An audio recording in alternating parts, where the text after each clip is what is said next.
आज हम जो शुरू करते हैं उसमें तुमको मैंने थोड़ा बहुत पिछली बार फ्रीक्वेंसी वर्ड क्या होता है, कॉलम और रो वर्ड्स क्या होते हैं, ये 18 जैसे हमने था कि स्टूडेंट्स हैं सबका इंडिविजुअल अगर डेटा होता है उसको ग्रुप अनग्रुप कैसे करते हैं, तो क्लासिफिकेशन ऑफ डेटा सम किया था मैंने। थोड़ा बहुत तुमको मैंने बताया कि भाई वर्ड्स जो है फ्रीक्वेंसी क्या चीज़ होती है, कॉलम रो क्या चीज़ होता है, कहाँ लिखा जाता है चार्ट में, इस तरीके से बताया। फिर बताया कि वही असेंडिंग और डिसेंडिंग और डिसऑर्डर में उसको डालना ज़रूरी होता है। जब भी कोई डेटा आता है सीधा उसको शफल करना पड़ता है, पहले उसको सॉर्ट करो, सॉर्ट करने के बाद में उसका कुछ आगे हम बनाएंगे। तो ये क्यों बता रही हूँ मैं अभी तक कि हम करना क्या चाहते थे। हम करना चाहते थे, जो अगर तुमने वीडियो देख ली होती तो तुम्हें अभी तक पता होता कि भाई हम क्या कर रहे हैं। हम ये कर रहे थे कि हम डेटा को कलेक्ट कर रहे थे। कलेक्ट करने के बाद में पहले तो हम ये देख रहे थे कि डेटा है क्या चीज़, ठीक है, डेटा है क्या चीज़, और डेटा के हमने इसकी डेफिनेशन टाइप और उसके बाद में हमने इसके टाइप्स, कितने टाइप का डेटा होता है, इस तरीके से देखा था। फिर हम डेटा को आगे जो इसका स्टेप होता है उसको डेटा को कलेक्ट कैसे करते हैं, हम कलेक्ट कहाँ से करेंगे उसको वो बताऊंगी, ठीक है। कलेक्ट करने के बाद में उसका क्या करना है, फिर उसको प्रेजेंट करना है, उसका एनालिसिस करना है, एक तरीके से एनालिसिस होता है, ठीक है, प्रेजेंटेशन होती है,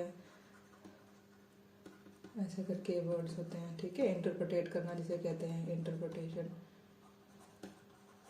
इस तरीके से इंटरप्रेटेट करना। तो जो ये अपने तुमको अच्छे से मैं पहले बताऊंगी, इससे भी पहले मैंने तुमको बोला था कि जो वीडियोस देखने के लिए, क्यों, क्योंकि एक कंसेप्ट बन जाए तुम्हारा। एक सेकेंड,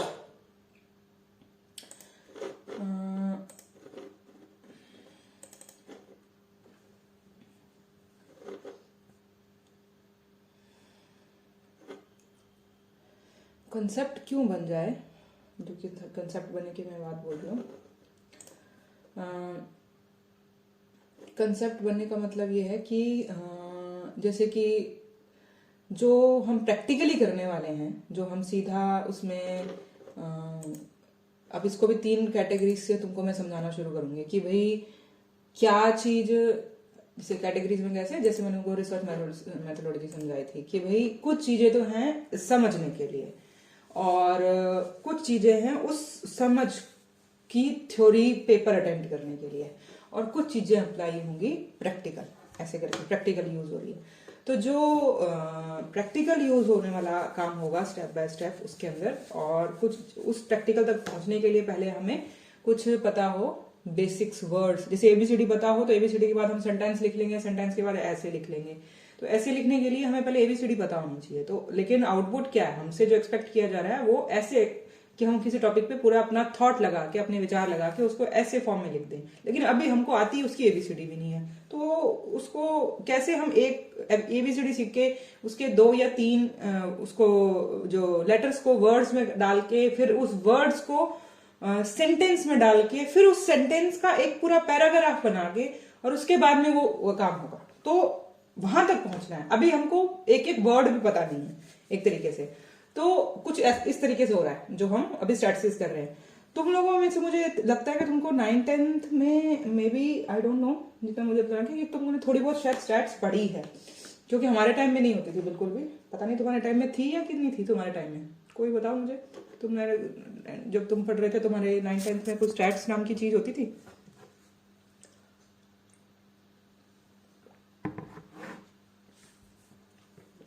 बोल दो, हाँ ना बोल दो, मुझे पता चले, है ना। तो उसमें कुछ, चलो तुमने वर्ड सुन लिया उसके अंदर, हमारे टाइम में तो बिल्कुल नहीं होती थी, इसलिए जब हमने सुना था तो हमारे लिए तो बिल्कुल ही नया था।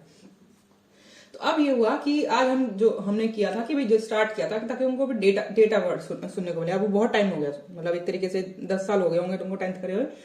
तो वो क्या था क्या नहीं था, उसका हमारे लाइन में क्या रिलेवेंस है, अब हम क्यों कर रहे हैं। तो स्टैट्स का क्या है कि हमने डेटा पढ़ा, डेटा का उसका डेफिनेशन या टाइप्स और हम कुछ पढ़ेंगे उसके अंदर, और आगे जो हमसे एक्सपेक्ट किया जाएगा, जो एग्जाम में जैसे क्वेश्चंस बन रहे थे वो तुमको बताया था कि डेटा कलेक्शन, उसकी प्रेजेंटेशन, उसका एनालिसिस, इंटरप्रिटेशन, ऐसे करके उसका बनने वाला है।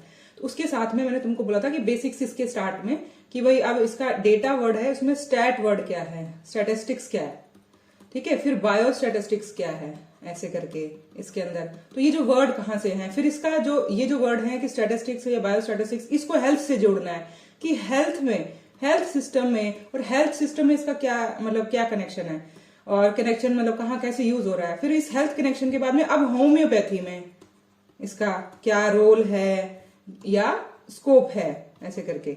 तो ये जो वर्ड्स हैं, ये तुमको मैंने ये जो सारा कुछ कवर हो रहा है, ये मोस्टली ये जो एरिया कवर हो रहा है सारा सारा ये जो कवर था उस वीडियो में, तो ये इंट्रोडक्शन पार्ट है। तो तुम उसको डिले मत करो, अगर वो तुम देख लोगे जल्दी से जल्दी तो तुम आगे का जो मैं बता रही हूँ उसका सेंस बनेगा। वरना ये मैंने सोचा था कि मैं खुद करवाऊं, फिर मैंने कहा रेडीमेड स्लाइड्स बनी हुई है, उनकी बहुत अच्छी बनी हुई है ऐसे करके, तो वो तुम देखो, वो सेम चीज रिपीट करने का 1 घंटा खराब करने का कोई मतलब नहीं है। मैं अपने डिस्कस कर लेंगे अगर कोई चीज समझ नहीं आएगी एक एक पॉइंट का, तो ये जल्दी से जल्दी वो देख लो। 50 मिनट्स की स्लाइड्स मुश्किल नहीं है, वो है। क्योंकि उसके बाद इसका जो नेक्स्ट स्टेप था वो था डेटा, ये तुमको थोड़ा बहुत मैंने बताया।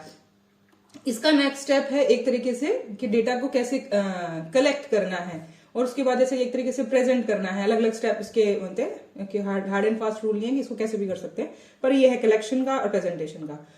तो अभी तक तुमने अगर ये नहीं सुना तो उसके बाद तुम्हें जितना मैं आगे बताती जाऊंगी उतना थोड़ा मुश्किल होता जाएगा एक तरीके से, तो टफ हो जाएगा। तो आज मैं तुमको थोड़ा सा ये बताती हूँ।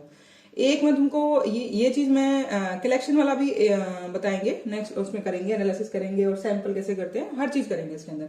तो क्योंकि ये अभी लाइन वाइज नहीं चल रहे मुझको, तो ये मैं तुम्हें इस सेंस में बता रही हूँ कि तुम्हें क्या क्या थोड़ा थोड़ा बताऊंगी तो तुम्हें समझ में आ जाए, अभी समझ में आ जाए। बाद में तुम्हारे को मैं स्टेप बाय मैं बता दूंगी कि तुमको मैंने 10 चीजें पढ़ा दी हैं, उसको अब अरेंज ऐसे करना है कि फर्स्ट नंबर पे ये लिखो जी, सेकंड नंबर पे ये लिखो जी, ऐसे करके समझना है, ऐसे ऐसे करना है। तो मैंने पहले तुम्हें समझ के हिसाब से बता रही हूँ, लिखने के हिसाब से नहीं बता रही हूँ अभी। तो आज हम जो स्टार्ट करने वाले हैं वो इसकी प्रेजेंटेशन के टाइप से कुछ थोड़ा बहुत, और जो डेटा वर्ड्स को दोनों मिक्स करके, तो ये हम करने वाले हैं इसके अंदर। क्योंकि तुम लोग वीडियो सुनोगे नहीं ना तो फिर बहुत चीज़ों का कॉन्टेक्स्ट नहीं पता चलता कि कहाँ से आ गया ये। सिलेबस खत्म करने को तो सिलेबस खत्म कर लो, वो कोई बात नहीं है, लेकिन जब तक उस चीज़ का पीछे से कहानी कहाँ से बन रही है, कहाँ तक जा रही है, वो ना पता चले तो फिर पंगा हो जाता है।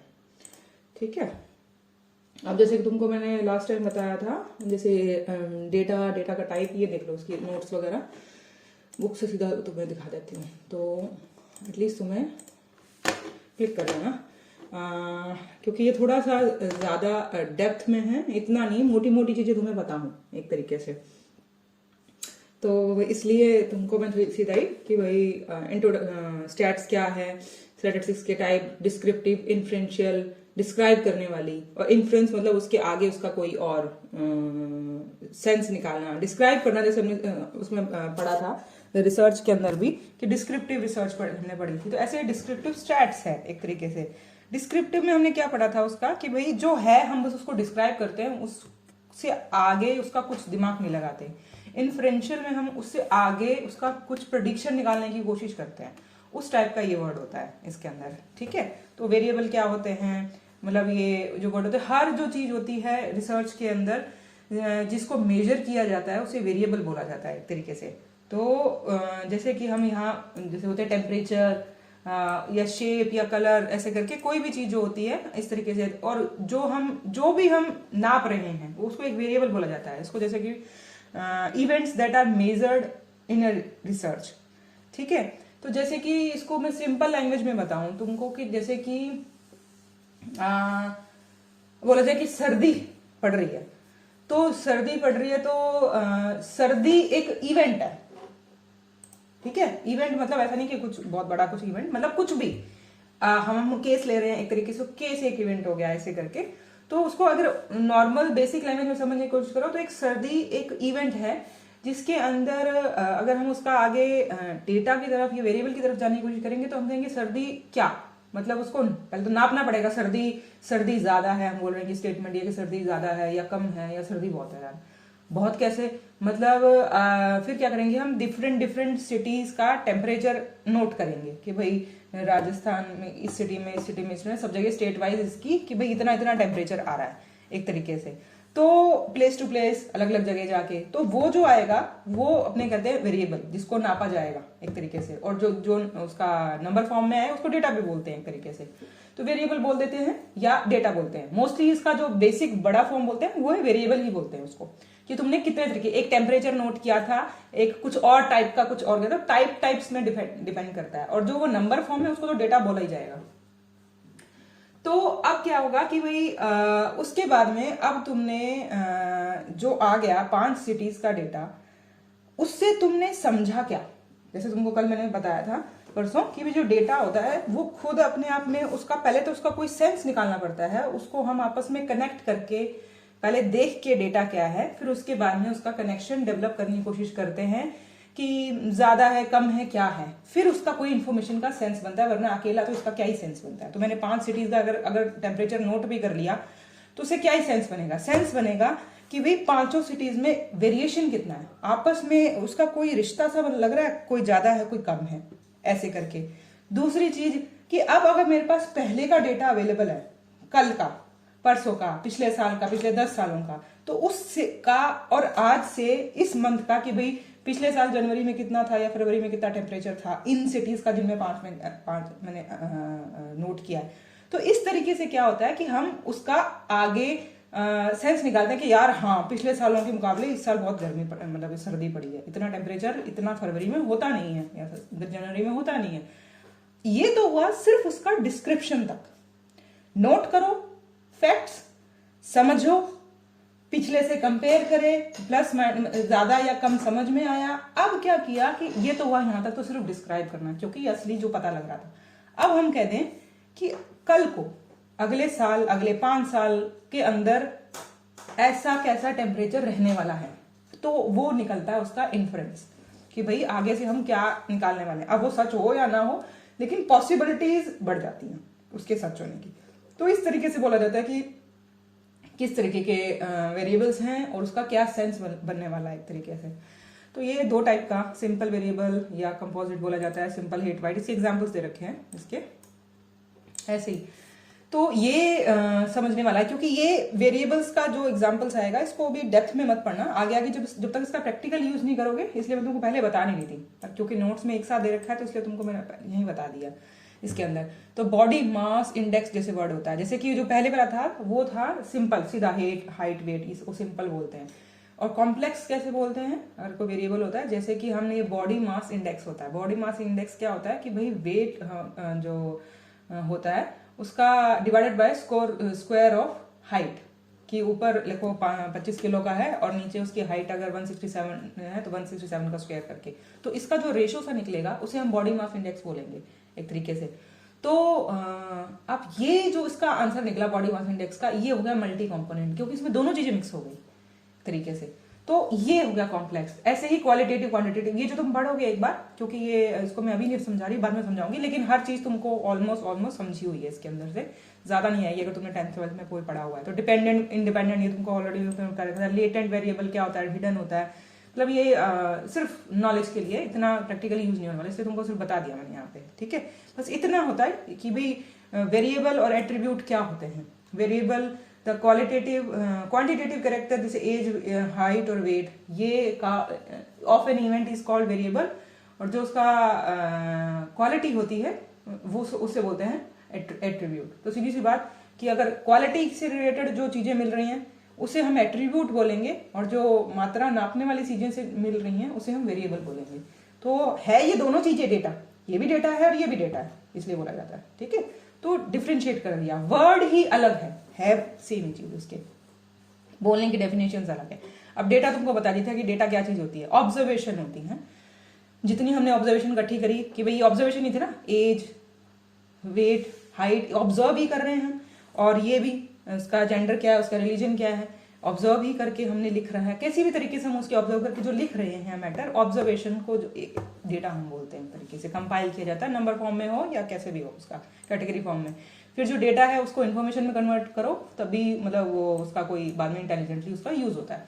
और ये तुमको मैंने ऑलरेडी बता दिया, उसका बस जस्ट तुमको मैं नोट्स दे रही हूँ कि क्वालिटेटिव है कि क्वांटिटेटिव होता है, ये तुम्हें बता दिया था। वेट, हाइट और ऑलरेडी ये कंटिन्यूस होता है, डिस्क्रीट होता है, ये पिछले लेक्चर में तुमको मैंने दे दिया। तो ये एक साथ इसका क्लिक कर लो। ठीक है। तो अब आगे का जो है वो है डिस्क्रीट डेटा, ये बता दिया। प्राइमरी डेटा था, सेकेंडरी डेटा है तुमको ऑलरेडी, ठीक है। ग्रुप्ड अनग्रुप्ड है, हार्ड सॉफ्ट इतना काम नहीं आता। हार्ड डेटा क्या होता है, सॉफ्ट डेटा होता है। ये क्रॉस सेक्शनल था, टाइम सीरीज, ये तुमको बता दिया। अब तुमको मैंने बताया था प्रेजेंटेशन, जो आज अपना वर्ड है प्रेजेंटेशन पे, कि भाई प्रेजेंटेशन कैसे करते हैं डेटा की। वो होती है टेक्स्ट फॉर्म में, टेबल फॉर्म में या फिगर फॉर्म में, ठीक है। तो ये होता है। और टेक्स्ट वाला डेटा सिंपल सी चीज जो हम सेंटेंसेस में पैराग्राफ में समझा रहे होते हैं, वही वाला, ठीक है। टेबल वाला डेटा, अब वो जो टेबल वाला डेटा के इसको क्लिक कर लो, उसके बाद आगे भी चलती हूँ मैं। टेबल में क्या होता है, टेबल का नंबर होता है, टाइटल होता है, और उसकी टेबल नंबर ऑफ, जैसे कि आगे एग्जाम्पल इसमें समझ में आएगा। Proper construction of the table, बीच वाला एरिया होता है, कॉलम रोज होती है उसके अंदर, ठीक है। ये रहा, अब इसके अंदर समझने का प्रैक्टिकली यहाँ पे। तो टेबल नंबर ये देखो। तो अब ये तुम्हारे लिए क्यों जरूरी है, जब तुमने देखा अपनी थीसिस भी बना रहे हो प्रैक्टिकली, थ्योरेटिकली तो है ही, क्योंकि क्वेश्चन सीधा आ जाता है कि भाई प्रेजेंटेशन ऑफ डेटा लिखो। प्रेजेंटेशन ऑफ डेटा के अंदर ये पूरा सीधा यहीं से क्वेश्चन स्टार्ट हो जाएगा कि भाई टेक्स्ट फॉर्म में होता है, टेबल और फिगर फॉर्म्स में होता है। तो वो कैसे कैसे होता है, ये पूरा आज अपने करेंगे इसके अंदर। तो इसके अंदर प्रैक्टिकली भी साथ में बता देती हूँ। जब तुम थीसिस बना रहे हो तो तुम देख रहे हो उसमें टेबल्स और फिगर्स का अलग से जो तुमको बताया था मैंने, रिजल्ट सेक्शन, उसमें मैं बताया था कि भी ग्राफ्स बनते हैं, ये टेबल बनता है उसके अंदर, ताकि वो डेटा जो तुमने कलेक्ट किया है उसका वहां पे एनालिसिस हो रहा है, उससे पहले ऐसे प्रेजेंट करके वहां रखा जाएगा और उसको डिस्क्राइब किया जाएगा डिस्कशन सेक्शन में, थोड़ा सा थ्योरेटिकली। तो जितने भी अपने जैसे कि टेबल बन रहे हैं उसके अंदर, तो सबका टेबल नंबर अलग होता है। और जो ग्राफ्स बन रहे हैं, जैसे कि आगे बताऊंगी, जैसे टेबल 1.1, तुम्हारे पास किसी भी तरीके के टेबल बन रहे हैं पूरे उसके अंदर, तो टेबल का अलग अलग नंबरिंग चल रही होती है। और अगर जैसे कि आगे दिखा देती हूँ, ग्राफ्स हैं ऐसे करके, तो इस ग्राफ की अलग नंबरिंग चलती है। और ग्राफ पे लिखा होता है जैसे फिगर 1.4, जैसे कि एग्जाम्पल है, तो फिगर नंबर अलग चल रहे हैं। तो दोनों का टेबल नंबर अलग चलता है सीक्वेंस, और फिगर्स का अलग चलता है। और दोनों चीजों का लास्ट में लिखा होता है। जब थीसिस खत्म हो जाती है तो लास्ट पेजेस में जहां एब्रिविएशंस वाला लिखते हैं, वहां पे एक इंडेक्स बनता है एक तरीके से, जिसमें लिखा होता है कि टेबल पूरा, जैसे कि आगे हम कंटेंट का इंडेक्स बनाते हैं कि फर्स्ट पेज पे, सेकंड पेज पे कंटेंट लिख के, और उस पर लिखा होता है कि भाई इंट्रोडक्शन इतने नंबर पेज पे है, ऐसे करके सारे जितने हमारे सेक्शंस है वो इतने नंबर पेज पे है। ऐसे ही लास्ट में कई लोग तो कंटेंट के अगले पेज पे भी टेबल का और फिगर्स का भी इंडेक्स बनवाते हैं। ये जस्ट तीसरे पेज पे हो थीसिस के, चौथे पेज पे हो, या फिर लास्ट में हो। मोस्ट जगह मैंने लास्ट में देखा, लेकिन मैंने स्टार्टिंग में भी देखा है। तो लास्ट में वो क्या करते हैं, टेबल्स का और फिगर्स का, उनका भी कंटेंट का इंडेक्स बनता है एक तरीके से, ठीक। और उस पर लिखा क्या जाएगा, अब वो इंडेक्स कैसे बनेगा कि भाई तुमने फर्स्ट, जब तुम इंट्रोडक्शन बना रहे हो, इंट्रोडक्शन एम्स ऑब्जेक्टिव, तो उसकी हेडिंग है ना इंट्रोडक्शन, और फिर उसका पेज नंबर है, और ये टेबल मतलब एक कंटेंट है उस टेबल के। लेकिन जब पीछे टेबल का जो तुम बना रहे हो, तो उसमें क्या लिखा जाएगा, ये जो उसकी ये है उसका नाम, उस फिगर का या उस टेबल का जो नाम लिखा गया है, ये लिखे जाते हैं कि टेबल 1.1 के अंदर ये शो किया गया है, और इस पेज नंबर पे टेबल 1.2 ये है, और उसका ये हेडिंग्स थी उसके अंदर, ये इंफॉर्मेशन है उस टेबल के अंदर, और उसका पेज नंबर है। तो तीनों चीजें लिखी जाती हैं ऐसे करके। तो नंबरिंग चल रही है, उसका हेडिंग चल रही है, और उसका पेज नंबर चल रहा है। इसलिए ये चीज जो बहुत छोटी सी चीज है, वो बेफालतू सी लगती है, लेकिन ये लास्ट में यूज हो रही है ढंग से, तो ये इसका सेंस चलता है इसके अंदर कि ये क्या करना है। अब एक चीज कि क्या इसका सेंस बना, तो टेबल नंबर, हेडिंग जो उसके अंदर तुम समझा रहे हो, फिर उसके बाद एक इसे हेडिंग को या टाइटल बोलते हैं इस तरीके से। फिर नंबर ऑफ स्टडी सब्जेक्ट, मतलब उसके बारे में कहीं ना कहीं कॉर्नर में लिख देते हैं कि इसमें टोटल जितने लोग यूज हो रहे हैं वो कितने हैं, ऐसे करके। तो जैसे कि इसमें कितनी रीडिंग्स यूज हो रही थी, तुम्हारे 50 केसेस हैं तो जैसे करके 50-60 केसेस हैं तो 60 ऐसे करके लिख दोगे, ठीक है। फिर इसकी ऐसे करके हेडिंग्स बन रही हैं इसके अंदर, कैप्शंस बोला जाता है इसको, कि ये सेक्शन अलग, ये सेक्शन अलग। अगर परसेंटेज में है तो परसेंटेज में है, ईयर्स में है ईयर्स में, जो बहुत नॉर्मल चीज हम देखते हैं। ये बॉडी ऑफ इंडेक्स इसको बोलते हैं, इस एरिया को सब हेडिंग्स बोल रहे हैं एक तरीके से। ये सब हेडिंग है, ये हेडिंग है, ये टाइटल है, सब हेडिंग्स है, उसकी भी सब हेडिंग्स है इस तरीके से। सोर्सेज कहाँ है, ये लास्ट में लिखा था। जैसे बहुत जगह जो अच्छे, मतलब ये चीज बताना कि सोर्स कहाँ से आया, मतलब ये पर्सनल कलेक्ट किया हुआ या किसी और से कलेक्ट किया हुआ, क्या पता नहीं क्या चीज तुम उसे समझा रहे हो उस टेबल के अंदर, उसके अंदर। तो फुट नोट जिसे कहते हैं, जो तुमको मैंने बताया कि फुट नोट में एक्सप्लेनेशन दी जाती है एक तरीके से, स्टार बना के या ये बना जैसे करके कि भाई उसके अंदर कुछ और लिखा, जैसे patient whose age was not return were excluded, कि जब वो डेटा इकट्ठा कर रहे थे और बाय चांस गलती से अपना परफॉर्मा भरते हुए किसी की एज मिस हो गई उनसे, तो उन लोगों की इन्होंने इसमें ऐड ही नहीं करी है, तो ये इन्होंने यहाँ लिख दिया। तो फुट नोट में हमेशा कुछ ना कुछ ऐसा होता है, या लिख दिया कि ड्रॉप आउट हो गए, मैं 60 केसेस लेके चला था लेकिन 5 केसेस या 7 केसेस उससे चले गए, मतलब वो छोड़ दिया उन्होंने ट्रीटमेंट, तो मैं जो एन यहाँ पे हो जाएगा, अगर तुम्हारे 60 केसेस तुमने स्टार्ट किए थे लेकिन 6 लोगों ने ड्रॉप कर दिया, तो N54 का डेटा तुम यहाँ शो कर रहे हो।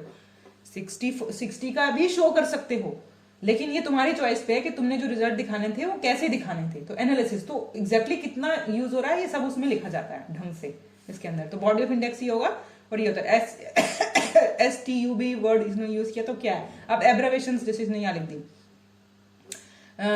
Raw characteristic of the table, कुछ भी जो हम बताने वाले हैं एक तरीके से अपने सेंस में हम जो बताने वाले हैं उसका कुछ और लिखेंगे, पर एक तरीके से इसकी का ये कैप्शंस तो है।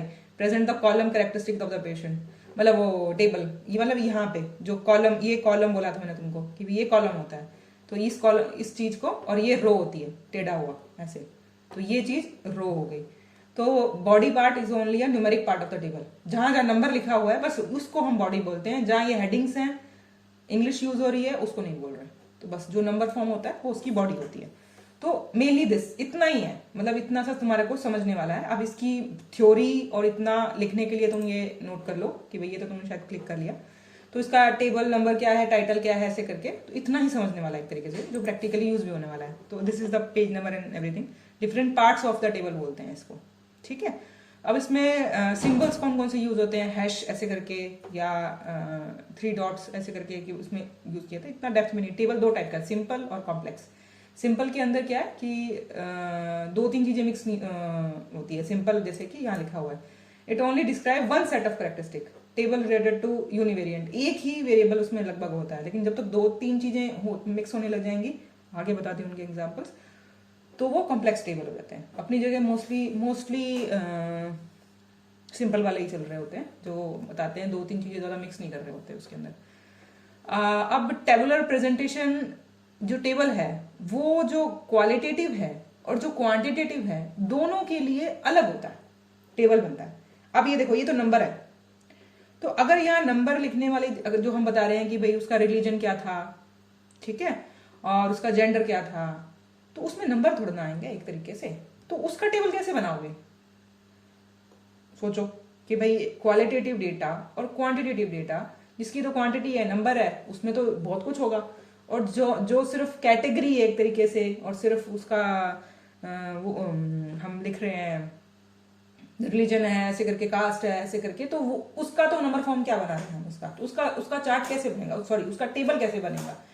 तो उसके टेबल में नंबर ऑफ दैट आता है, ऐसे नंबर ऑफ पीपल जो मेल थे या फीमेल थे। मेल फीमेल का सीधा सीधा कोई मतलब नहीं है एक तरीके से, तो हेडिंग में मेल और फीमेल और उसकी नंबरिंग फ्रीक्वेंसी जिसे बोलते हैं ऐसे करके आएगा। तो इसका मतलब दोनों ही टाइप का, जो ये क्यों बताया जा रहा है कि जैसे ही तुम्हारी रिसर्च होएगी वैसा, अगर तुम्हारा क्वालिटेटिव डेटा है, क्वालिटी है उसके अंदर, तो तुम रिजल्ट सेक्शन के अंदर जो टेबल बनाओगे वो क्वालिटी डेटा का टेबल फॉर्म रिप्रेजेंट होगा।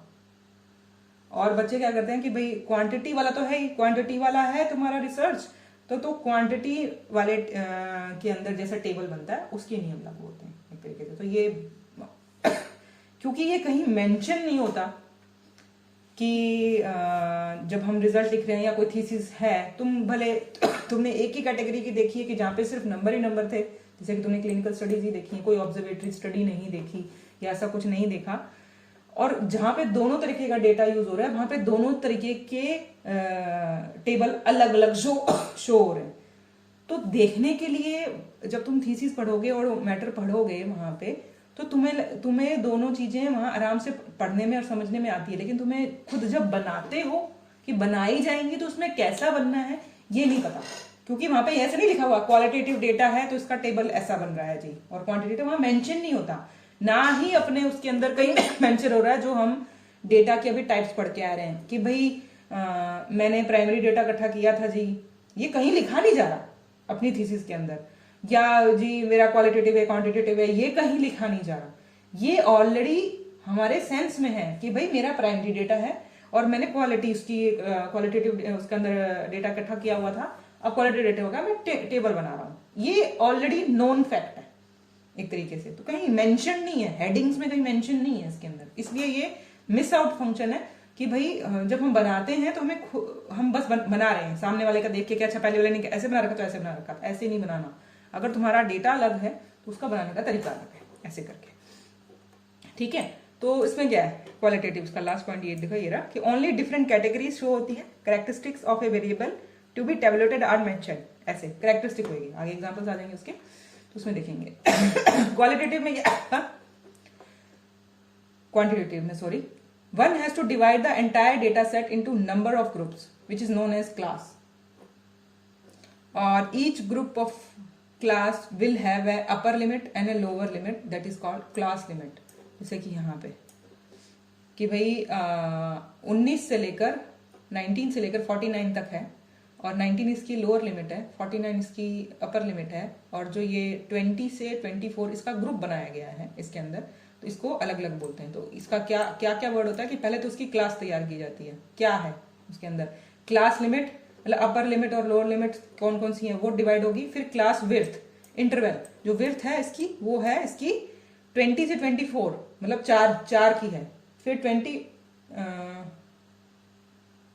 हाँ बताती हूँ, आगे एग्जाम्पल्स आ जाएंगे, बस ये समझ लिया कि अभी तक उसमें कि क्वालिटेटिव और क्वांटिटेटिव अलग बनते हैं। तो मोस्टली जो इतने एग्जाम्पल्स हैं वो क्वांटिटी वाले, ये भी क्वांटिटी वाले का एग्जाम्पल है, इसने यहाँ थ्योरी में भी क्वालिटी वाले का एग्जाम्पल अभी दिया नहीं है, आगे जब यूज होगा तो मैं बता दूंगी उसके अंदर। इतना ही ध्यान रखना कि होता है, क्योंकि बहुत कम यूज होते हैं, कम यूजेस हो रही है उसके अंदर। तो अब उसमें देखो कि क्योंकि अब इसने 3 चीजें बताई, 3 वर्ड, यही कंफ्यूजिंग वर्ड्स जो होते हैं, 3 वर्ड हैं इसके अंदर, क्लास, क्लास लिमिट और क्लास इंटरवल, ऐसे करके, ठीक है। Class, class limit, class interval, बाद में है फ्रीक्वेंसी, जिसे क्लास फ्रीक्वेंसी भी बोलते हैं।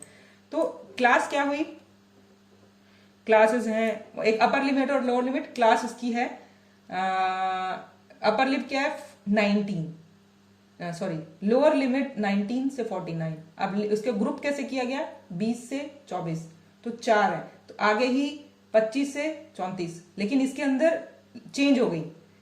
पहले वाली ने तो इसका एग्जाम्पल ऐसे क्या लिखती हूँ उसके अंदर, समझने वाली चीज है, छोटी सी चीज है लेकिन कंफ्यूज कर जाती है।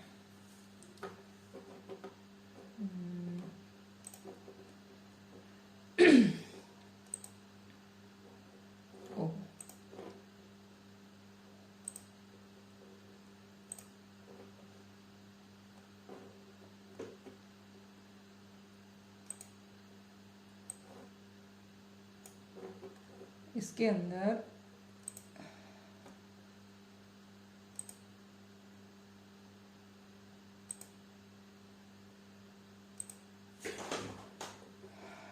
अब दिख रहा है तुम्हें शायद, ये देखो, ये है 20 से 24, इसमें 4 का फर्क है। 25 से 34, इसमें कितने का फर्क है, आई थिंक 9 का है, ठीक है। और यहाँ पे 35 से 39, ये तो और भी हो गया, मतलब ऑलमोस्ट शायद 14 का है या 15 का है, ठीक है, 14 का है। तो 4, 9, 14, एक तो ये डिफरेंस अलग अलग है, लेकिन ये डिफरेंस है कोई, तो जो ये लोअर लिमिट, ये अपर लिमिट, और इसको जो बनाया गया ये जो है, ये जो 4, 9, 14, इसे कहते हैं क्लास इंटरवल्स, ठीक है। फ्रीक्वेंसी ये कि भाई कितनी बार ये इस कैटेगरी के जो लोग हैं जो 20 से 24, वो कितने हैं, नंबर ऑफ समथिंग, आगे जो आगे फ्रीक्वेंसीज लिखी जाएगी इसके अंदर। तो ये जरूरी नहीं कि तो परसेंटेज में दे रखा है, अगर कोई डेटा हो जिसमें बताया जाए कि 5 लोगों के साथ ऐसा हुआ, तो उसे कहते हैं फ्रीक्वेंसी, एक तरीके से नंबर ऑफ आइटम्स उसके अंदर कितना आया वो देखा जाता है। और number of items which come under है given class is known as frequency, ठीक है।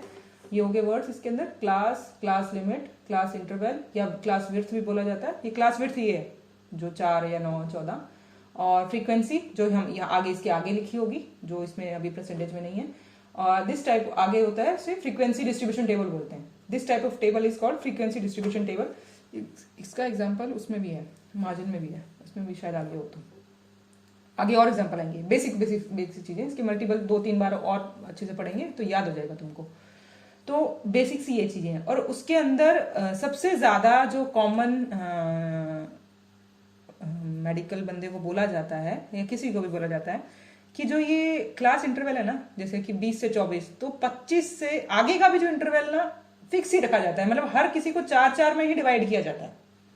अगर तुमने डिवाइड कर लिया टोटल, ये हार्ड एंड फास्ट रूल नहीं है जैसे अपने यहाँ देखा कि 4, 9, 14, इसने अलग अलग इंटरवल बना लिए हैं। लेकिन मोस्टली जगह ये होता है कि भाई जो इंटरवल होता है वो फिक्स रखा जाता है, जिससे कि आगे का जो डेटा है वो ढंग से रिप्रेजेंट होता है। वरना इसमें क्या है, कंपाइल कर दिया कि यहाँ तो सिर्फ 4 यूनिट्स का 15 है, किसी को भी मान लिया, अगर इसका नंबर ऑफ फ्रिक्वेंसी मान लो, और यहाँ पे 9 यूनिट्स का 7 ही है, और यहाँ पे कोई 14 यूनिट्स का 4 ही है। तो मतलब उसको समझने में किसी तरीके से थोड़ी दिक्कत आती है कि यार इतने लोग मिला के भी 4 ही था, ऐसे करके, या तो 0, क्योंकि शायद आगे बीच वाली कैटेगरी में लोग ही नहीं है, तो 000 शायद लिखा जा रहा हो इस वजह से। लेकिन एटलीस्ट फर्स्ट टाइम उसको वैसे रिप्रेजेंट कर दो उसके अंदर, तो शायद उसकी जो कैलकुलेशन वगैरह आगे है, जो इसके नेक्स्ट स्टेप्स होते हैं वो ईजी होते हैं उसके अंदर। अगर सीधा ये ऐसे कर देते हो तो थोड़ा मुश्किल है, एक्सपर्ट लोग कर पाते हैं उसके अंदर। तो हम इसको स्टार्टिंग पेज में बोला जाता है कि जो मिनिमम वैल्यू या मैक्सिमम वैल्यू है, ये भी जो लोअर देन दिस इज 19 से छोटे वाले 7 थे ऐसे करके, तो this is also represented as 0 to 19 ऐसे करके, और फिर लिखा जाता है।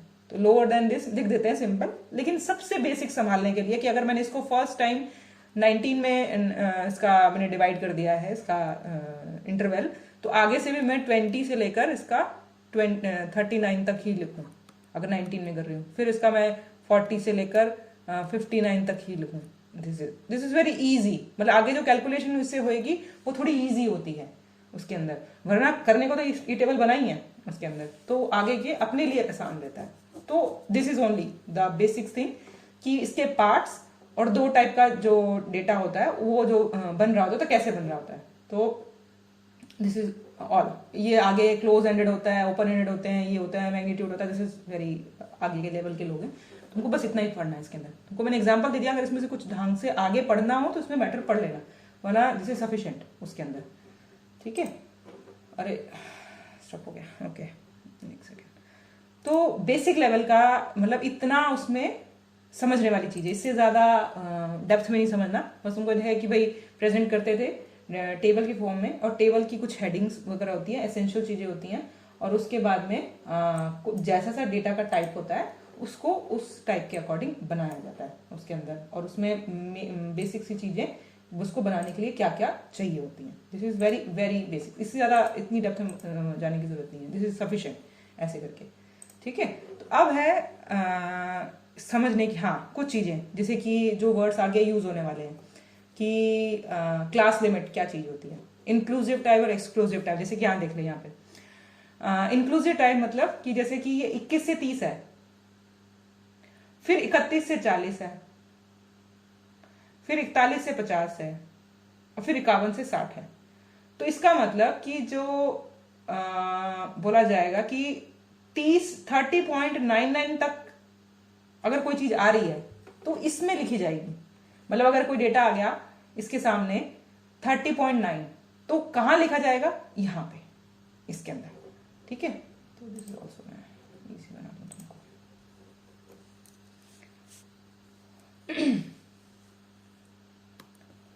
तो इसका मतलब कि अगर 30.9 आ रहा है तो यहां लिखा जाएगा, ना कि 31 वाले में एक तरीके से।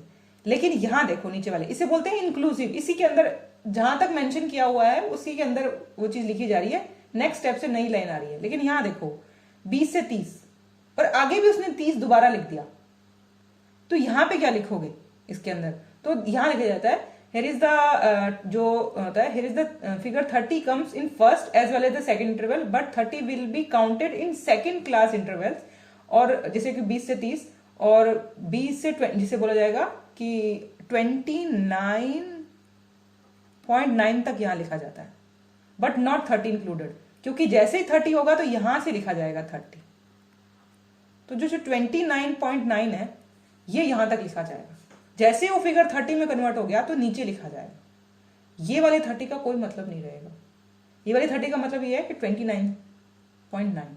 तो इसलिए ये इतनी छोटी सी चीज है लेकिन बहुत बड़ी चीज है इसके अंदर, ठीक है। इसके अंदर तो ये गलती होती है। अगर तुमको वैसे ही लिखना है तो है दो तरीके। मोस्टली जगह जो तरीका उसमें यूज हो रहा है उसके अंदर यही तरीका यूज हो रहा है कि 20 से 30। मैं भी जो तुमको अभी तक कल परसों जो लिखती आई थी वो इसी तरीके से लिखी आती थी। तो इसमें गलतियां लोगों को कई बार कम होती है, लेकिन तुमको क्लियर होना चाहिए उसके अंदर, ठीक है। तो दिस इज वेरी बेसिक्स। फिर ये हो गया लिमिट्स, दो टाइप की होगी, ठीक है। क्लास फ्रीक्वेंसी, जैसे कि टैली शीट्स एक तरीका ये भी होता है, जैसे कि हम लिख रहे हैं फ्रीक्वेंसी। जैसे तुमको कल बताया था कि भाई अभी भी कि 40 से 45 के बीच में कितने लोग हैं, उन्होंने बोला 10, ऐसे करके, ठीक है।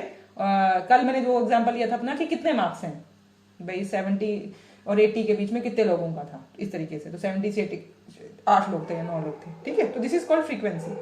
अब लेकिन इसको बनाने का मैंने तरीका बताया था कल कि भाई जैसे कि 18 लोगों के हमारे पास 1 2 3 4 5 6 ऐसे करके 18 लोगों के नंबर है, और उसके बाद में एक एक नंबर को मैं सेट कर रही हूँ, मतलब कि मैं उसको लिखने की कोशिश कर रही हूँ ग्रुप बना के एक तरीके से कि भाई किसके 20 से 30 के बीच में कितने हैं, 30 से 40 के बीच में कितने हैं। तो जैसे कि फर्स्ट फिगर मैंने उठाया था, फर्स्ट फिगर लिख दिया कि मान लिया यहाँ पे इसने आया कि किसी के 68 है, तो यहाँ जो मैं क्लास बना रही हूँ उसके अंदर किसी में 68 क्लास ऐसे करके आ रहा है, ऐसे करके।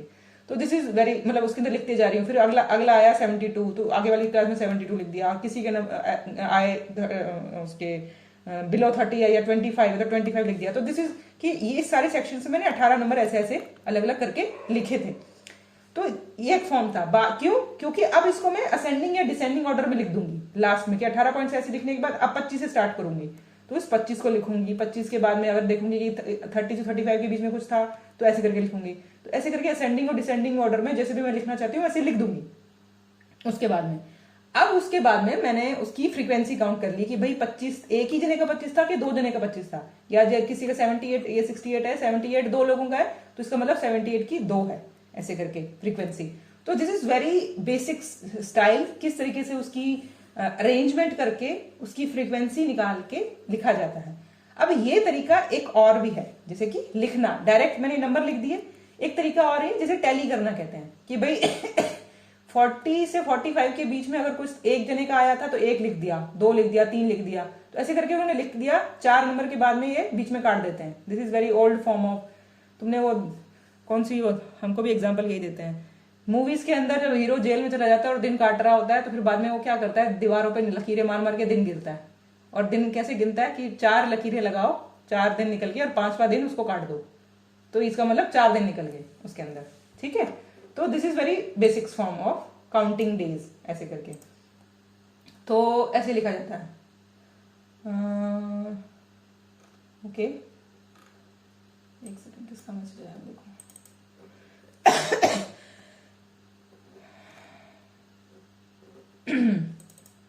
कोई बात नहीं। तो दिस इज, हाँ, बेसिक फॉर्म ऑफ, जिसे कहते हैं टैली करना उसके अंदर। तो टैली के अंदर ऐसे लिखते हैं, 4 लिखने के बाद 5वां डेट उसमें काट दिया जाता है। तो this is one type of thing कि उसको कैसे लिख रहे हैं। ऐसे ही देखो हेडिंग होगी class frequency, tally marks, this is a one type of thing. ये देखो जो मैंने बताया वो सारा यहाँ थ्योरी के रूप में मिल जाएगा तुमको, ये इस एरिया के अंदर सब कुछ लिखा हुआ है। और दैट द नंबर, और उसके बाद परसेंटेज लिखनी है तो टोटल यहाँ लिख दिया, टोटल अलग और उसकी परसेंटेज का टोटल अलग। तो this is also one type of thing, ठीक है। तो लेकिन देखो इसकी हेडिंग्स देखो, table 1.2 final numerical table drive from tally marks. तो अल्टीमेटली बनना तो यही है इसका। अब इसका कोई परसेंटेज निकालना है, टोटल का परसेंटेज निकाल के परसेंटेज वाइज भी लिखा हुआ। तो this is very basic form last में, कि बनता तो लगभग ऐसा ही है इसके अंदर लास्ट में। तो यहां तक पहुंचने के लिए स्टेप बाय स्टेप डेटा ऐसा होता है, ये जो डेटा है यहाँ पे, ये डेटा है ऐसा, और इस डेटा को यहां तक पहुंचाने के लिए हमें स्टेप बाय स्टेप चलना पड़ता है, बस। अब उसके मेरिट्स क्या है, डीमेरिट्स क्या है, वेरी वेरी सिंपल थिंग। इसके अंदर इसको तुम पढ़ोगे आगे जो हम पढ़ने वाले हैं इसका, तो फिगर्स। अब जैसे कि अभी तक जो हम बोल रहे थे table table table, this is very table.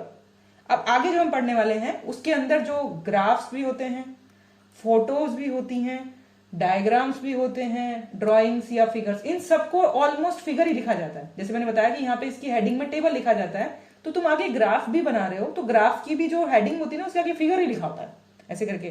तो लिखा होता है इसमें तो सब कुछ है, लेकिन वर्ड जो यूज हो रहा होता है वो फिगर हो रहा होता है एक तरीके से। तो जो फर्स्ट है बार डायग्राम उसके अंदर, तो लेट मी डू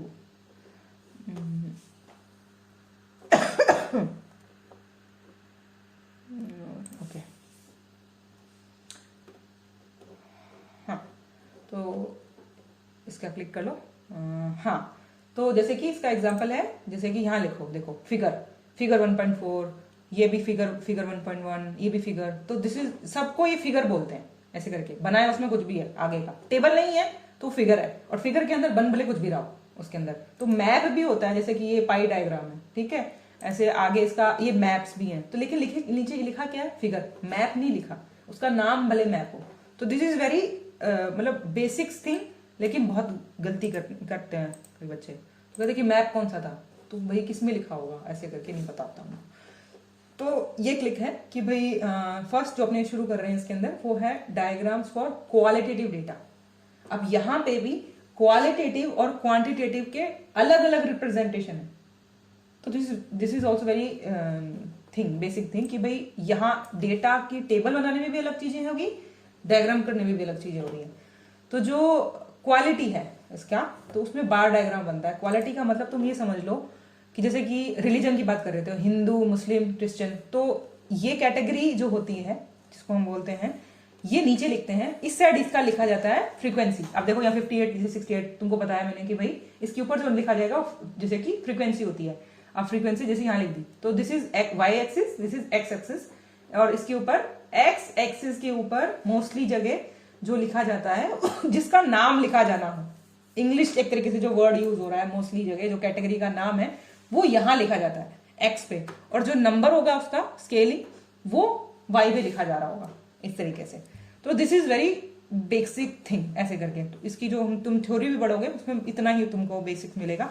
और जो फर्क होगा, अब तुमको ऐसा सा डायग्राम एक और मिलता है, आगे भी है इसकी दिखाऊंगी टाइप्स ऑफ टाइप्स। एक डायग्राम और मिलता है, वो होता है दिस।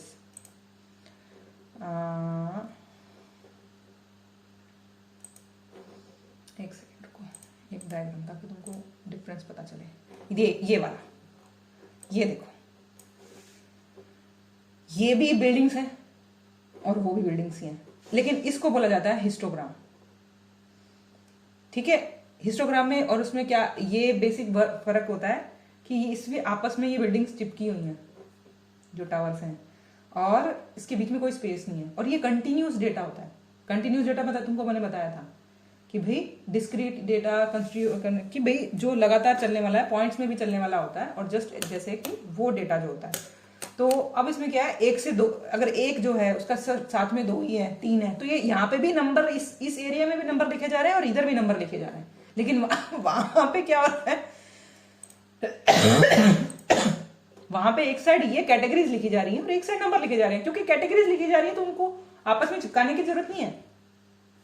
कैटेगरीज को दूसरे फॉर्म में बोलो, जैसे कि अपनी अगर उसमें बोलेंगे अपने टर्म में, तो जैसे कि डिजीज के नाम लिखे जा रहे हैं, हाइपरटेंशन, गैस्ट्राइटिस, ल्यूकोप्लेकिया, ठीक है। तो इसको आपस में कोई चिपकाने का मतलब नहीं है। अब इसी एक चीज में इन्होंने इस ग्राफ में दो या तीन चीजों का रिप्रेजेंटेशन कर दिया कि भाई एक अलग अलग स्टाइल से, कि भाई ये तीन तरीके की मेडिसिन दी गई उनको, और तीनों तरीके की मेडिसिन का अलग अलग इफेक्ट उसके ऊपर क्या था एक तरीके से। तो सीओपीडी के अंदर ये तीनों चीज का क्या इफेक्ट था, इसका था, और इसके अंदर कोई आया ही नहीं, तो यहाँ है ही नहीं एक तरीके से इसके अंदर शेड।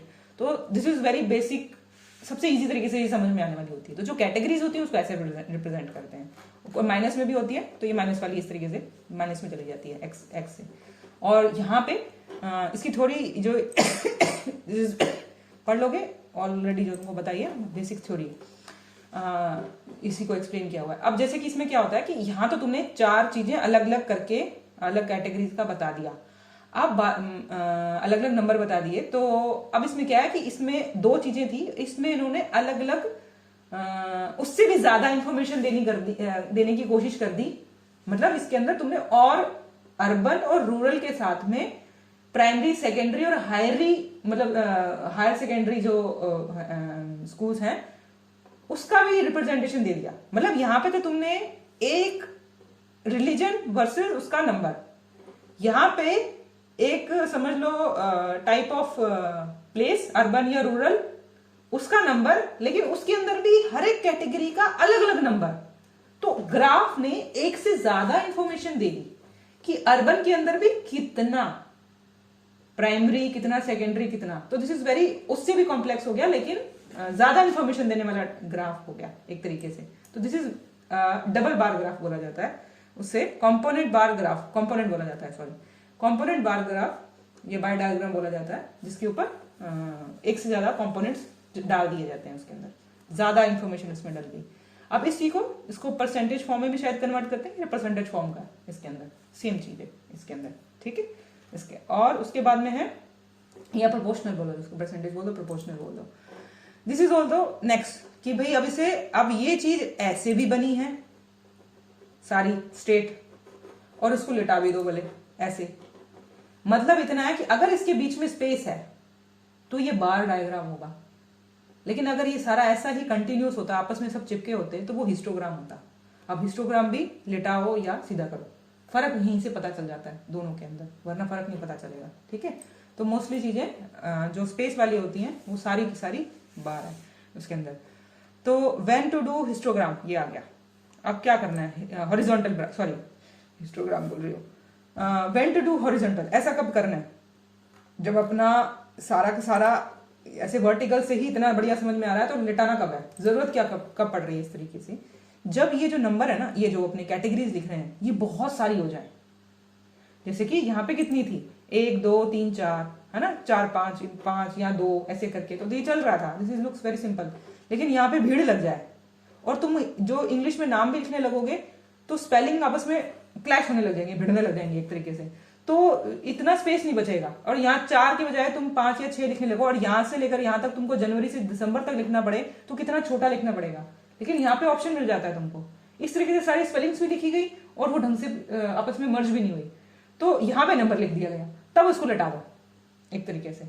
और या फिर ये बहुत एक ये पॉइंट है, when there are large number of different categories it is very difficult to fit in required column vertically cross the page, when the categories have long title, दोनों ही चीजें का ठीक है। अब आ गया पाई।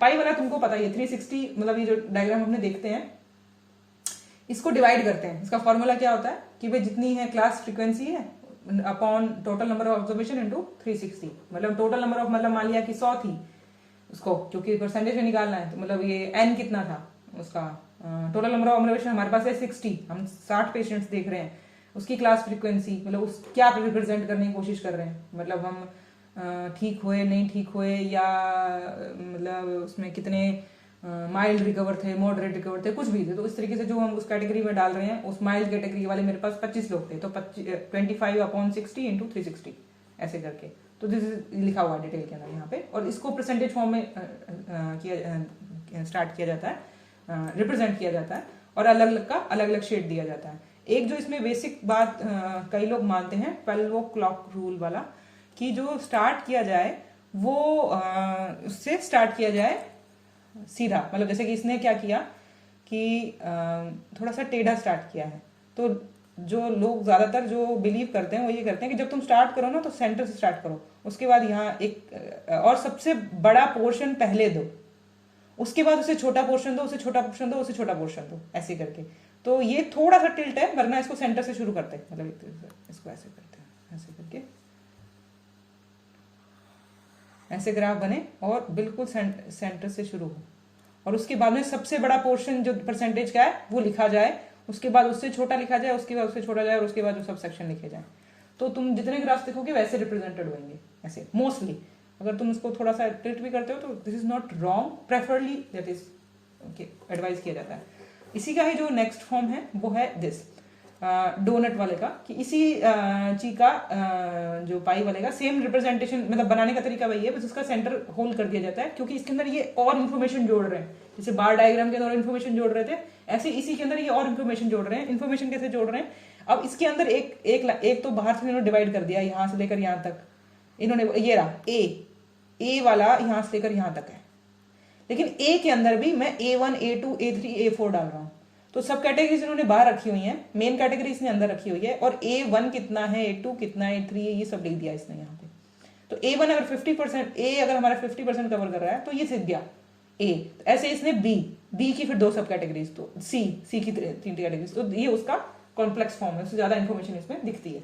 तो ये है मतलब क्यों बन क्यों रही है, ताकि हम सिंपल से सिंपल थोड़े थोड़े एरिया के अंदर मैक्सिमम इंफॉर्मेशन उसमें डाल सकें उसके अंदर, जिससे कि हमको हेल्प मिलती है किसी को हमारा डेटा समझाने, खुद समझने में भी और समझाने में भी। आगे है पिक्टो या पिक्चर वाला, जिसके अंदर बेसिक्स है कि भाई पिक्चर्स दिखाई जाती हैं और बस सिंपल बेसिक्स चीजें उसमें लिखी जाती हैं, और मोस्टली जैसे ऐसे रिप्रेजेंट करना है, या तुमने और भी बहुत पिक्चर्स देखी होंगी, तो इससे समझ में आ रहा है कि भाई ये वाला जो फूड है वो ज्यादा खाना है, उसके बाद ये 2 कैटेगरीज का थोड़ा कम हो जाए, और लास्ट में जो ये शुगर वाला ये कम खाना है। मतलब ये सिंपल सा पर्पस सॉल्व करती है बिना किसी समझ के, कि भाई एक तो पिरामिड है, पिरामिड के अंदर अलग अलग सेक्शन में वो डाल दिया, और जो जहां सेक्शन जितना बड़ा है वो ज्यादा सर्व करने के लिए बोला जा रहा है। और इसी का एक दूसरा फॉर्म है, ये है ऐसे कि पिक्चर है, मेनली उसमें पिक्चर यूज हो रही है, तो ये दिस इज ऑल्सो है पिक्चर। और उसके बाद में इस पिक्चर के आगे उन्होंने और उसको कॉम्प्लेक्सली समझाने की कोशिश करी कि इस अलग अलग स्टेट्स के अंदर कितने कितने केसेस थे, तो this is also called pictogram इसके अंदर। अब आ गया मैप का बताने के लिए कि स्पॉट मैप है, ग्राफिकल मैप है, कैसे है। स्पॉट वाला ये वाला जो हम स्ट्रीट्स में वगैरह में देख रहे हैं, जैसे केसेस ऑफ जॉन्डिस, अब जैसे कि कोरोना जो अपने जहाँ एपिडेमिक्स वगैरह जब ज्यादा आते हैं तो इस तरीके का होता है, या तुम वैसे एपिडेमियोलॉजिकल को स्टडी कर रहे हो, वहाँ यूज हो रहा है, तो अलग अलग स्टडी में किस टाइप का यूज हो रहा है उससे भी आता है कि इस टाइप की स्टडी में किस तरह के ग्राफ्स यूज होते हैं, एक तरीके से उसको ईजी पड़ता है उस तरीके से। तो ढूंढना मतलब नेट पे तुम सर्च करो तो इस तरीके से आंसर मिलते हैं उसके अंदर कि भाई इस तरीके की रिसर्च को शो करने के लिए किस तरीके के ग्राफ्स प्रेफरेबल है ऐसे करके। और बहुत सारे टाइप के ग्राफ्स आ रहे हैं, ये 2021 का एडिशन आई थिंक इसका, लेकिन मेडिकल्स में और भी जो बढ़िया बढ़िया रिसर्च है और बहुत बढ़िया तरीके लेके आ रहे हैं ग्राफ्स के, और बड़े बड़े ग्राफ बढ़िया ग्राफ बन रहे हैं, क्योंकि जैसे सॉफ्टवेयर है, एक्सेल है या और भी हैं, उनके पास और भी बेटर ऑप्शन हैं, तो वो लोग वहां से उस सॉफ्टवेयर से बना लेते हैं, अपने एक्सेल में डाल के डेटा, और वो ग्राफ बना के दे देता है। वो तुमने पढ़ा हो या ना पढ़ा हो, लेकिन अच्छा सा रिप्रेजेंटेशन समझ में आता है उनका, तो इजी डेटा समझ में आता है, तो वहां से सीख लेते हैं। तो दिस इज वेरी बेसिक्स कि भाई इससे ज़्यादा आपको ग्राफ हो नहीं सकते, नो दिस इज इससे है तो, लेकिन हमारे लिए इतनी सफिशिएंट है। अब इसके अंदर क्या है कि एरिया वाइज उसने बता दिया डॉट से कि भाई इस एरिया में, इस स्ट्रीट में, इस एंगल में यहाँ पे ज्यादा केसेस है। अब ये इसमें शेड बताता है, जैसे कि no low risk medium risk, तो हम ऑलरेडी डेटा पढ़ते हैं कि जितना डार्कर है उतना ज्यादा है, या जो भी उल्टा भी हो सकता है उसके अंदर। अब वेन डायग्राम में क्या पढ़ा था, जो तुमको मैंने एंड और ऑड में बताया था मैंने, और एंड में, कि भाई सिंपल फॉर्म के अंदर 2 सर्कल लगाओ और 2 कैटेगरीज को ना, और जो ओवरलैप कर रही है वो बीच में आ जाती है इसके अंदर, कि भाई ये वाले स्मोकर या नॉन स्मोकर्स हैं और दूसरे भी हो सकते हैं, दोनों कैटेगरीज इस तरीके का। तो अभी तक हमने जो पढ़ा था, आगे का जो हम पढ़ रहे हैं वो है क्वांटिटेटिव, क्वालिटी बता दी। इसके अंदर भी smoker non smoker word use हो रहा है, इसके अंदर भी रीजन्स के नाम यूज हो रहे हैं, इसमें भी डिजीज की पोजीशंस यूज हो रही है, यहाँ पे भी नाम यूज हो रहे हैं, यहाँ पे भी उसके फ्रूट्स के नेम जैसे यूज हो गए, यहाँ पे भी उसकी कैटेगरी के ए कैटेगरी या बी कैटेगरी कोई होगी उसके अंदर वर्ड यूज हो गया उसके अंदर, यहाँ पे भी उन्होंने टाइप्स बता दिए। तो यहाँ पे कहीं उसका वो यूज नहीं हो रहा था कि कहते हैं उसे क्वांटिटी यूज नहीं हो रही थी एक तरीके से। तो जो ये वाली है उसके लिए कई बार ये जो वर्ड है वो वहां पे भी यूज कर रहे हैं क्वालिटी, लेकिन प्रेफरली इसको कैटेगरी, मोस्टली ये कैटेगरी होती है, इस वजह से एग्जाम्पल इसको यही लिखा जाता है, मतलब डिस्क्रिप्शन भी इसी कैटेगरी में इसका मिलेगा डोनट वाले का। लेकिन कई लोग इसको यहाँ रिप्रेजेंट कर रहे हैं और मतलब क्वेश्चनेबल मानते हैं इसको कि कहाँ रखा जाए, बुक्स में वही एक्सप्लेनेशन मिलती है इसकी। तो अब उसका ये है, ये वाला हिस्टोग्राम, और मैं तुमको मैंने बता दिया उसमें यही फर्क है उसके अंदर कि कंटिन्यूअस है, आपस में चिपके हुए होते हैं, और उसके अंदर क्या होता है कि ये जो साइज होता है, दिस इज द साइज मतलब का मतलब, एक सेकेंड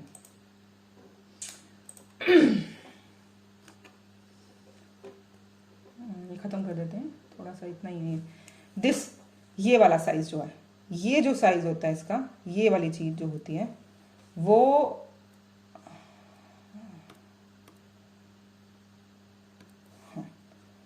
चौड़ाई इसकी ये वाली, ये फिक्स होती है। बार ग्राफ में तो फिक्स होती है, हिस्टोग्राफ के अंदर ये चेंज हो सकती है। जैसे यहां वाले के अंदर ये चीज चौड़ी ज्यादा होगी यहां पे और ये कम है इसके अंदर, तो हिस्टोग्राम में ये चेंज हो सकती है, लेकिन बार डायग्राम के अंदर ये फिक्स होती है कि भाई जो एक बार तुमने डिसाइड कर दी इतनी, वो उतनी ही रहने वाली है चारों कैटेगरीज के लिए। तो कोई कैटेगरी मोटी नहीं कर सकते हो, कोई पतली नहीं कर सकते हो, क्योंकि मोटे और पतले का मतलब क्या है, एरिया बिटवीन इट, तो वो बिगड़ जाएगा। तो कोई कैटेगरी को छोड़ा करके कोई मतलब नहीं है, इसका मतलब कि भाई हिंदूज का एरिया ज्यादा कर दिया और मुस्लिम्स का एरिया कम कर दिया, उसका कोई सेंस नहीं है, वो गलत डायग्राम होता है, वो काट दिया जाता है ऐसे है कि भाई ये सेंस ही नहीं है। यहाँ पे इसका सेंस है क्योंकि यहाँ पे नंबर है और नंबर के अकॉर्डिंग ये स्क्वायर एरिया निकाला जा रहा है, तो इसलिए यहाँ पे अलाउड है इसका। तो वेरी बेसिक पॉइंट इसके अंदर इसमें रखा हुए हैं कि एक्स एक्सिस है, वाई एक्सिस है और फ्रीक्वेंसीज यहाँ यूज हो रही है, number of cases, number of सब जगह ये लिखा होता है इसके अंदर, नंबर ऑफ देश, फ्रीक्वेंसी देश, सब जगह तुम देखोगे ये लिखा होगा। और इसके ऊपर भी लिखी हुई है, पिछली वाली इसमें लिखा था यहाँ लिखी हुई जाती है ऐसे करके। और दिस इज इसके अकॉर्डिंग, अब जैसे ये ग्राफ इसका था, तो इसमें क्या है, ये टेबल नंबर, ये है टेबल नंबर दिस और ये है फिगर नंबर दिस इसके अंदर। तो अब इसका इसने बोला कि histogram showing distribution of infants according to birth weight इसके अंदर। तो अब इसमें बर्थ वेट ऐसे दिया हुआ है, उसके बाद इसके नंबर ऑफ दिस था और इसकी इस तरीके से इसने इसको 3 कैटेगरीज को एक साथ कर दिया, 12 या 13। दिस इज सेकंड इन्फॉर्मेशन, ये बाद की बात है, अभी तक इतना ही समझो इसके अंदर कि इतना ही है। अब इस चीज को इस तरीके से रिप्रेजेंट कर दो इसके अंदर। अब इसने डिफरेंस बता दिया, बार डायग्राम में बता दिया, ऑलरेडी मैं तुमको बता चुकी हूँ, इससे ज्यादा कुछ नहीं इसके अंदर, ठीक है। बस इसमें मेन जो फर्क पता चलता है वो देख के पता चलता है कि दोनों चिपके हुए हैं क्या, और नीचे कैटेगरी लिखी हुई है, नंबर लिखे हुए हैं और एरिया कैसे है उस चीज का, ठीक है, अनइक्वल है या इक्वल है। जैसे कि epidemic curve is an example of histogram, मतलब बढ़ रहा है घट रहा है, उसमें भी कुछ आइडिया आ जाता है, वो आगे भी आएगा इसके अंदर जो एपिडेमिक कर्व बनता है। This is very basic thing. आगे आ गया पॉलीगोनल। पॉलीगोनल फ्रीक्वेंसी, पॉलीगोनल को बोला जाता है, पॉलीगोनल को बोलते हैं, पॉलीगोन को सॉरी, किनारे, कितने किनारे हैं, बहुभुज एक तरीके से, कितनी भुजाएं हैं उसकी, और मोस्टली स्ट्रेट लाइन की, जैसे कि स्ट्रेट लाइन ऐसी स्ट्रेट है, अगर ये स्ट्रेट ऐसे ऐसे ऐसे मतलब कुछ ही तरीके से, वो ऑलरेडी बहुत सारी उसके कॉर्नर्स बन रहे हैं, तो उससे होता है। फ्रीक्वेंसी सेम, जो फ्रीक्वेंसी है उसकी शो हो रही है। अभी आगे दिखाती हूँ उसमें, तो तुमने ऑलरेडी कहीं पढ़े भी हो तो आई डोंट नो, हमारे पास भी कभी नहीं पढ़े हमने। This is frequency. अब इसमें क्या बना, सेम ही चीज, सबसे स्टार्टिंग इसको बनाने के लिए क्या होती है, जो तुमने हिस्टोग्राम बनाया था, पहले तो बेसिक हिस्टोग्राम ही बनता है, और हिस्टोग्राम के बाद उसका क्या रहता है, उसके जो टॉप सेंटर पॉइंट्स होते हैं उसके डॉट्स को ज्वाइंट कर दिया जाता है। जैसे इसका क्या क्या क्या कह रही हूं मैं कि ये हिस्टोग्राम बना था इसलिए इसको डॉट फॉर्म में बना के छोड़ दिया जाता है, बाद में इसको कई लोग मिटा भी देते हैं। ये कहते हैं कि भाई ये जो इसकी जो तुमने वो बार बनाया था, इसको बार बोला जाता है, हेडिंग या बोलोगे इसको, इसके जो सेंटर था इसका, ये वाला, इसके साथ में इस सबको ज्वाइन किया जाता है ऐसे करके आपस में, और इसका ध्यान रखा जाता है क्योंकि इसके एरिया, इसके नीचे वाला एरिया भी वो काउंट कर रहे हैं। अब क्या हो गया कि ये देखो, और स्टार्टिंग पॉइंट इसका यहां नीचे से होगा, खत्म भी ये नीचे होगा, है तो ये भी देखो, ये भी तो हवा में घूम रहा है किसी तरीके से। अगर तुमको ये बीच वाली लाइनें उड़ा दी जाए तो तुमको भी ये ऐसे ही ऐसे ऐसे ऐसे ऐसे ऐसे ऐसे दिखे, तो ये समझना है कि ये लाइन डायग्राम है या ये फ्रीक्वेंसी वाला है। फ्रीक्वेंसी वाला है तो ये टच करेगा नीचे, तो इसे बोलते हैं फ्रीक्वेंसी वाला, फ्रीक्वेंसी पॉलीगोनल। अगर ये नहीं कर रहा, ऊपर है, तो इसे लाइन वाला बोलेंगे इसके अंदर, ठीक है।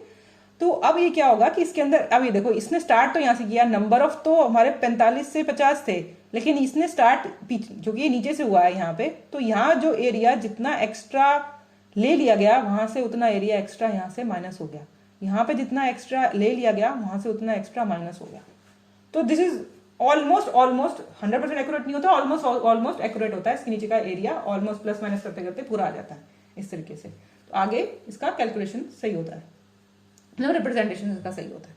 अब फ्रीक्वेंसी कर्व में क्या किया कि यही चीज को ऑलमोस्ट फ्री हैंड से मिला दिया, इसका कुछ मतलब वो नहीं होता, बस जोड़ दिया किनारे किनारे, तो दिस इज कर्व, तब इसको कर्व बोला गया। और इसके किनारे ऑलमोस्ट नीचे टच नहीं कर रहे होते एक तरीके से। दैट इज लाइन डायग्राम, जो ट्रेंड शो करते हैं मोस्टली, चीजों के ट्रेंड शो हो रहे हैं यहाँ पे इनके। यहाँ पे number of observation large, interval is reduced, मतलब एक तरीके से ये जो ग्राफ होता है ये बहुत अगर छोटा पतला इंटरवल हो जाए, जैसे कि 20 से 22 है, 22 से 25 है, ऐसे करके बहुत छोटा छोटा हो जाए, मतलब 20 यहाँ तो हो गया 45 से 50, ये कितना बड़ा है ऐसे करके। अगर यहाँ पे 45 से 46, 46 45 48, मतलब बहुत छोटे छोटे इंटरवल्स हो गए एक तरीके से, तो ये छोटे छोटे बहुत सारे बार्स हो गए, तो इसके तुम कॉर्नर्स मिला ही नहीं पाओगे, मतलब इस यहाँ से इसको जोड़ना तो इम्पॉसिबल सा हो जाएगा, तो इसलिए इसको फ्री कर दिया, तो मोस्टली वहाँ यूज होता है। और ये वाला जो ट्रेंड शो हो रहा है वहां यूज हो रहा है। अब ये जो लास्ट चीज है ये है क्यूमुलेटिव या ऑगिव, ये वाली, ये इसके कॉम्प्लेक्स हैं, ये अपने कल करेंगे क्योंकि थोड़ा सा मेहनत मांगता है। इसके अंदर मैं दिखा देती हूँ कितना का ये इसे बोलते हैं क्यूमुलेटिव, वरना ग्राफ तो ये सीधा ही होता है इसको, लेकिन क्यूमुलेटिव होती क्या है, ये और ये थोड़ा सा स्टेम या ये वाला प्लॉट क्या होता है, जब तक तुमको बेसिक्स नहीं पता चलेंगे ना तो इसकी इन वर्ड्स का, वरना तो ये ग्राफ सिंपल ही है, ज़्यादा नहीं है, लेकिन इसमें बनते कैसे हैं, मतलब किस कैटेगरी के इंफॉर्मेशन से बनते हैं वो अपने कल करेंगे। तो दिस इज आज के लिए इतना, लाइन डायग्राम तक करते हैं, कल से करेंगे क्यूमुलेटिव वाली। ठीक है, तो बताओ क्या समझ आया क्या नहीं आया।